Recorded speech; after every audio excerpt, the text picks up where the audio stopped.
Hello and welcome to Rebel Heroines, the podcast celebrating the women of Greek mythology and the women who write about them. This is a cheeky bonus episode where I interview Emily Hauser, author of the Golden Apple Trilogy, about her latest non-fiction novel, Ancient Love Stories. Let's get straight to it, shall we? So let's meet Emily. Hello, Emily. Hello, thank you so much for having me. It's great to be here. I wanted to kick off with asking you about what inspired you to start writing about Greek mythology. It's a long story because the kind of love that I've had for the classical world goes back such a long time. I started learning Latin and Greek when I was 11. I was so lucky to be able to start those early. But even before then, I was just so passionate about the ancient world. I think for me, one of the kind of turning points was when I read Robert Graves's I, Claudius. And I think I was about 10. I think I got it in my Christmas stocking. So Father Christmas definitely knew what he was doing. And I just really loved the book. I loved the immediacy of it. And I feel like it was kind of pretty clear for me from then, because I'd always loved writing, that historical fiction was something that I wanted to pursue. So I kind of remember always saying that I was just kind of looking for the right story. And it was really when the story of the women of Troy found me in the first year of my PhD that I just kind of was like, yeah, this is what I am going to write. And that was kind of the way forward was cleared. 10 years old reading I, Claudius. Wow. I know. I mean, I didn't have many friends. I remember, I was a bookworm through and through. I think the only time kind of I really had a harsh talking to from my mum was when I was trying to read Pollyanna under the table, and it was meant to be dinner time, and I was reading Pollyanna under the table, and I think I must have been like 6 or 7, but I just wouldn't stop reading. So I always loved books. Brilliant. The Golden Apple Trilogy, which I really enjoyed, I loved all three of them. I wanted to ask, did you know that you wanted to write about these specific characters first, or did you kind of have that Golden Apple link and then they just kind of revealed themselves organically? Well, as I mentioned, it really started with the first book, For the Most Beautiful. And I was in my first year of my PhD in classics at Yale, and I was taking a course. And during that course, we read Margaret Atwood's Penelopiad, which is a reworking. So good, really recommend it. And it's a retelling of the Odyssey from Penelope's point of view. And I just sort of suddenly had this moment where I realized that no one had done that for the Iliad, which is, of course, the other epic poem by Homer. And that the women of the Iliad, there had been sort of course rewritings of Helen, but I was really interested in Briseis and Chryseis, who are the two slave women who start out the action of the Iliad, but who really are marginalized in the Iliad, and they kind of are marginalized in the stories that we tell about at the Trojan War, and they just really weren't known. And I just felt like, wow, this is my story. I want to tell their story and show how important they are for our understanding of the Iliad, for our understanding of the Trojan War, and what happens when we tell the myth from their point of view, because it just completely turns on its head what we think we know about these heroes and these stories.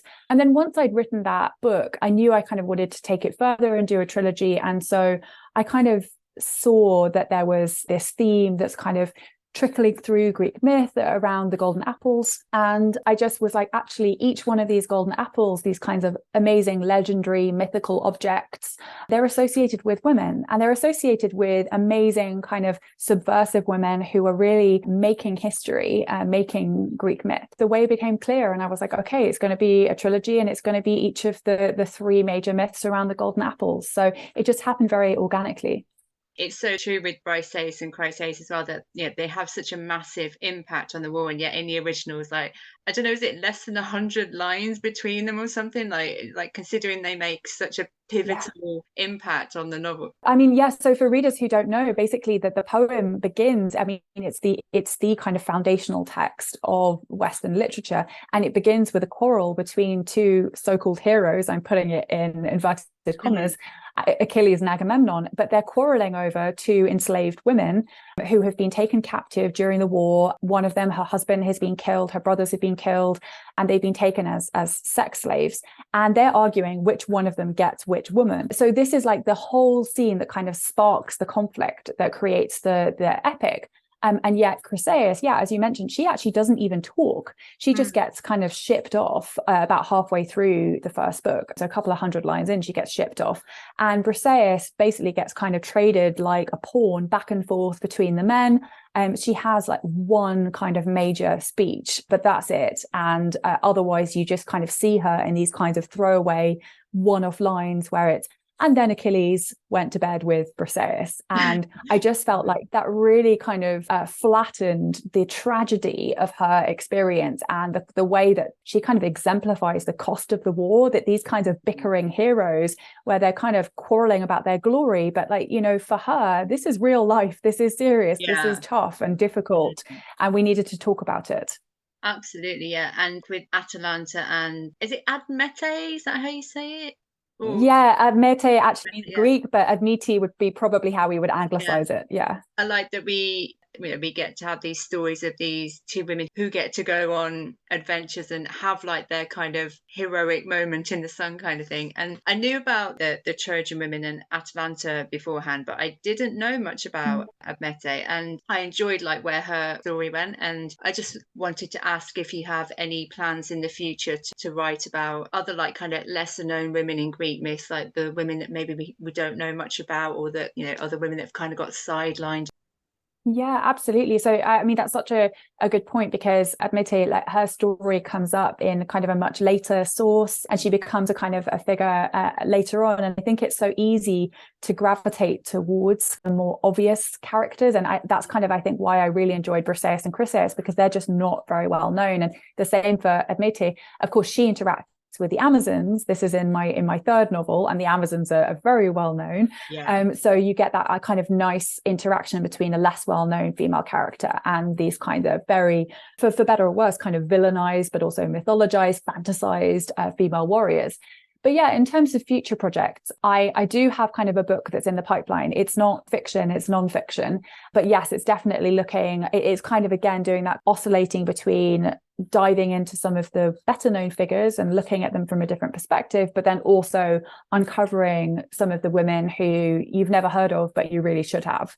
So I feel like that's really important and interesting. Another book to look forward to. Great. Why do you think there's been such a resurgence in terms of Greek mythology and, you know, like this kind of genre of retellings by women? And what is your favorite book in the genre so far? The why is kind of $1 million question. I do think that there's something to be said about the power and the resonance of these stories, and that it's obviously not just something about this moment in time. Troy and the Trojan War in particular, it has been received and translated and adapted for centuries, millennia. So it's a really enduring myth. I think what's different about what's happening now is that women writers are really stepping forward and are taking the voices that are maybe in a canon that feels familiar and it feels important and significant. So you don't have to kind of justify why these myths matter. But what you can do is you can take the voices that have been silenced and then you can put them forward. And that then becomes a kind of intervention into this canon that we kind of thought we were comfortable with. And I think that it has a kind of unending appeal, because you're doing this kind of simultaneous game of just like these incredible myths that so many people love and are just so powerful and enduring, but then you're putting a new spin on it, and it's a spin that really speaks to our time. It's something about kind of women stepping forward, recovering women's voices, telling it how it is, and I think that is just so important. Absolutely. And I think it was Natalie Haynes that I read was saying, when someone asked her, I think it was a male academic, like asked her like bothering like telling the women's stories, and her answer was like, because they were also in them. And if you only talk to like 50% of the characters, you know, that's only 50% of the story. So the fact that I think this genre can definitely keep on giving, you know, that we can get as many classics out of it as the first time round, I think. Yeah. What's your favorite book that you've read in this genre? So my favorite book, I really love Madeline Miller's Circe. I mean, I think because I'm a Homerist, and so in my kind of academic job at the University of Exeter, kind of my academic focus is on Homeric poems. And so I think anything that is to do with Homer, I really enjoy. And I think she did such a great job of in a way, I'm kind of contradicting the first half of my answer. She did a great job of not just making it about Homer. And so it was kind of a lot about the wider myth around Circe and all of the kind of different receptions. And I just felt like that worked so well. And yet at the same time, that kind of speaking back against Homer was so much fun for me to read, both as an author, a novelist, but also as an academic. I really enjoyed that. Circe's probably my favorite as well. I like when Madeline Miller was talking about how, in the original Homer, that Circe, even though she has the power to turn him into a pig, just kind of like kneels at his feet in awe and trepidation, and then it's like, really? And I like that in Circe, there's this whole other undertone going on of like, I'm not afraid of you. I have I have this whole different agenda going on, and I like that we got to find out what happened to her before and after the hero turned up. So tell us about the new book, Ancient Love Stories. So this is a non-fiction anthology. I'd like to throw into this first question about the book why you think there are so few like happy endings in terms of love matches in like ancient mythology, ancient history. It just doesn't seem to be a thing. So I'd like to sort of get your take on that.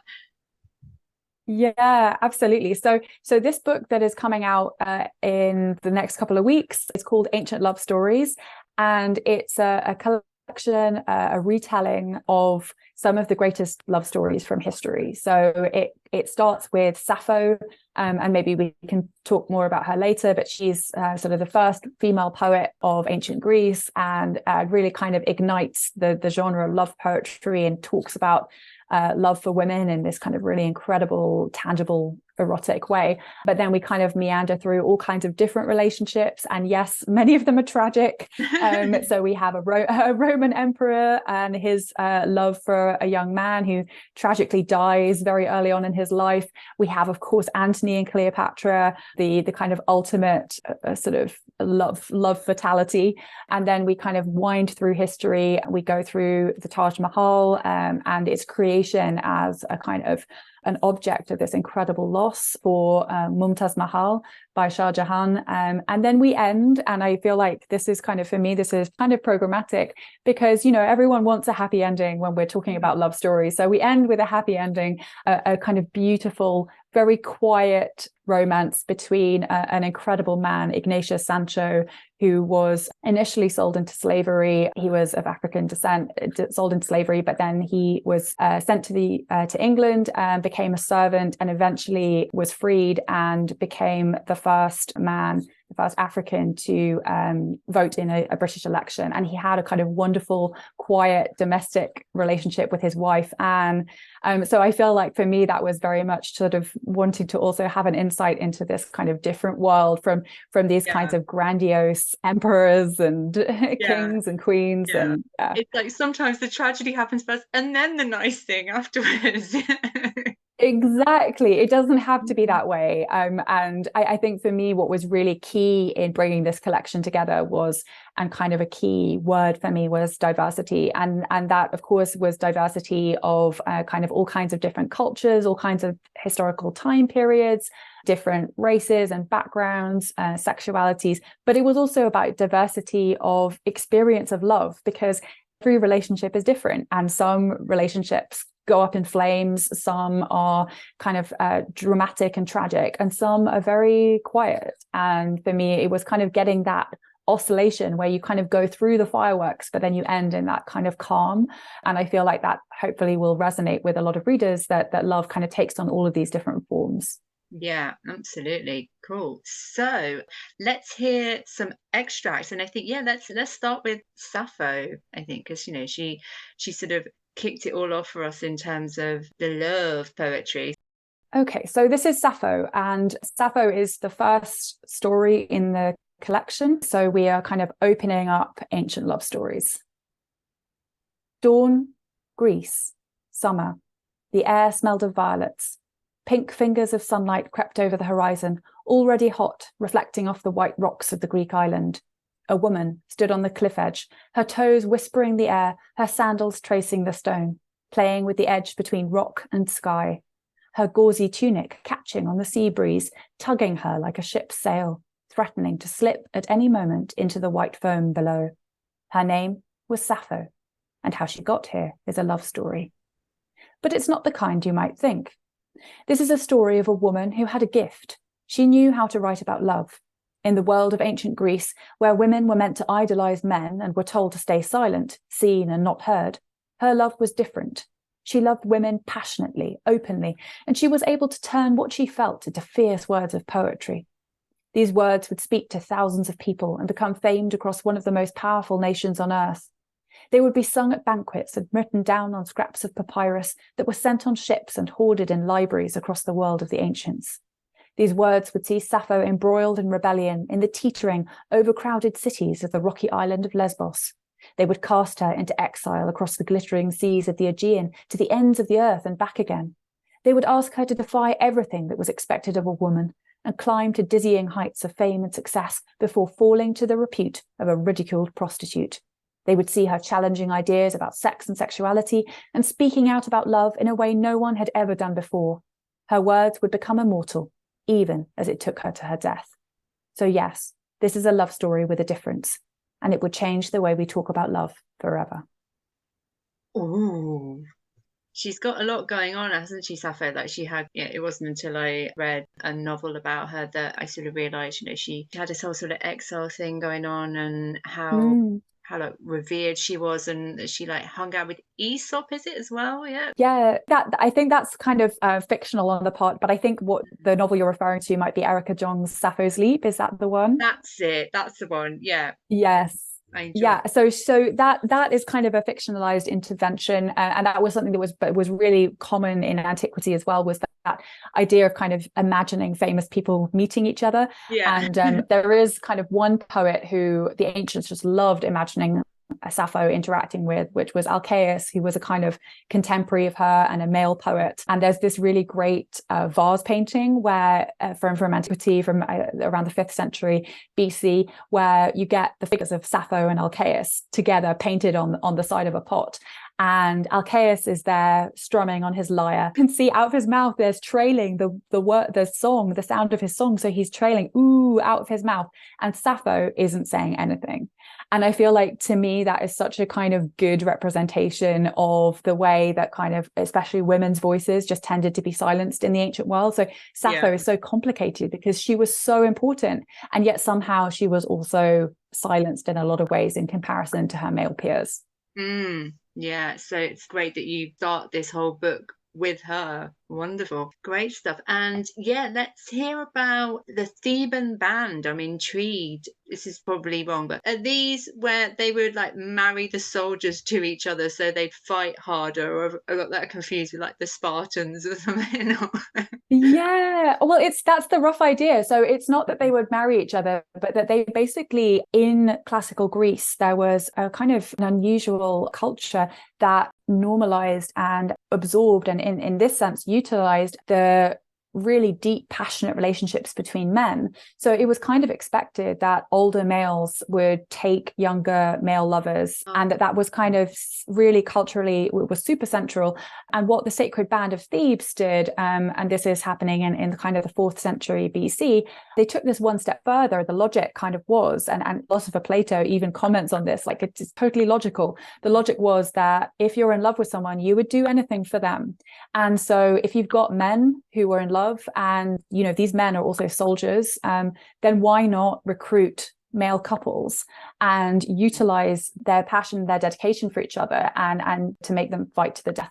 And this band of 150 couples of male warriors was kind of one of the most effective fighting forces of its day. It was just like at the top in military terms, until unfortunately they got wiped out by the troops of Alexander the Great, which is just really, it's really tragic, but it is just an amazing kind of love story, and it's just really kind of its moment, of its time. So it's fantastic. Brilliant. So do you want to read us an extract from the Theban band? Yes, absolutely. So What I will do is I will do a little bit from the beginning and a little bit from the end, because it surrounds the story and it describes kind of the archaeology that kind of creates some context around this story, that it kind of sounds a little fantastical, but it's actually real. So, and that's kind of one of the things I love about this, is that interaction between these stories that sound like legend, but they're actually true. With a muffled thud, the last body hit the dry soil. The Theban gravedigger stood back, wiping his forehead, damp in the blazing heat of summer, trying not to breathe in the smell of sweat and mud and sweet rotting flesh, trying to block out the sound of the flies with their incessant greedy humming and the hopeful whining of the crows. He cast an expert's eye over the rows of bodies laid out before him. A job well done for the kind of job it was. They were laid out in the formation of battle, soldiers lined up side by side as they had been in the final terrible war that had taken them down, all 300 of them. Young men who had barely started shaving, some of them, others their skin latticed with silver scars, their hair threaded with grey, some with children of their own. Hard to look at, even for a professional. His spade speared the ground, scattering the first heap of dirt over the bodies, hiding them from view. And a wry thought came to him, as wry thoughts do when you're digging graves. No one, in years to come, would believe that this was, in fact, a lover's tomb. 2,000 years of winds had blown dirt across the plain of Chaeronea. The tomb that stood where Thebes' legendary warriors had fallen, cut down by the troops of Macedon, was lost beneath centuries of dust. And then, on a cloudless June day in 1818, a horse riding the dirt track that crossed the wide open field stumbled on a stone jutting from the road. The horse's rider, a young English architect and enthusiast of antiquity named George Ledwell Taylor, leapt to the ground, feverish with excitement. In his trembling hands, he held an ancient Greek travel guide written by Pausanias in the 2nd century CE, the equivalent of a tourist's cheat sheet to the greatest monuments of ancient Greece. The Lion of Chaeronea. As you approach the city, you can see the mass grave of the Thebans who died in the battle against Philip. There's no inscription, just a monument of a lion to represent the men's courage. Taylor had struck not exactly gold, but just what he was looking for. It was the find of a lifetime. He and a couple of friends and locals set frantically to work, digging at the block of stone with their riding crops, scrabbling away at the earth. What emerged was not only the colossal stone lion 6 feet high that had topped the Thebans' tomb, but an extraordinary mass burial, almost 300 men laid in battle formation. Anyone who had read even a little Greek history would immediately connect the dots. Here, clearly, was the grave of the sacred band of Thebes. But this find, astonishing as it was, had one more breathtaking secret to reveal, a nod perhaps to the extraordinary love that had bound the sacred band together and the way they died side by side for the love of their city and each other. For whoever dug the grave had introduced a detail not found anywhere else and not even known to those who recorded the ancient texts. Several of the couples were buried holding hands. Oh, that was beautiful. Thank you. It's this really lovely mixture of, the heart of the story and then the history and the modern world coming in, going, oh, no, dig all this up and see what it's about, and then like, oh, just that little detail of, hey, these were people and they were in love, and that the tragedy of war, and there's a lot going on in there. Wonderful. Thank you. Absolutely. Yeah, no, I feel like I researched this, I wrote it, and yet still kind of when I read that story, I just kind of get shivers, because it's just, there's something about that deep connection to the past and that immediacy that we have when we kind of look back at these stories. As you say, you realize these are real people, and it is an incredible connection that we can have through these kinds of stories. And I just feel like the Sacred Band, they just deserve to be so much better known. So they're not a story that a lot of people know. Yeah. Wonderful. So when and where can we get this book? So it's out on 28th of September, and you can get it online. You can get it in bookstores, on your high street, and your local independent bookstore, which I would always encourage. So it should be everywhere available. But you can also visit my website as well, and there you can get further information about it and a little bit of kind of behind the scenes details as well. Wonderful. Thank you so much, Emily, for sharing some extracts from your new book with us. That was wonderful. Thank you. Thank you so much for having me. It was a pleasure. Thank you so much for listening. If you enjoyed this episode, please go back and listen to previous episodes. Please like and subscribe.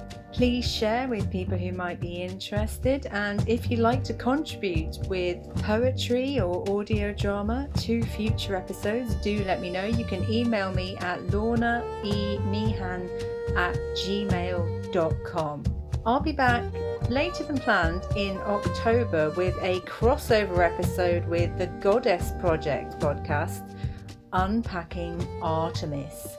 So look out for that, and I'll see you soon.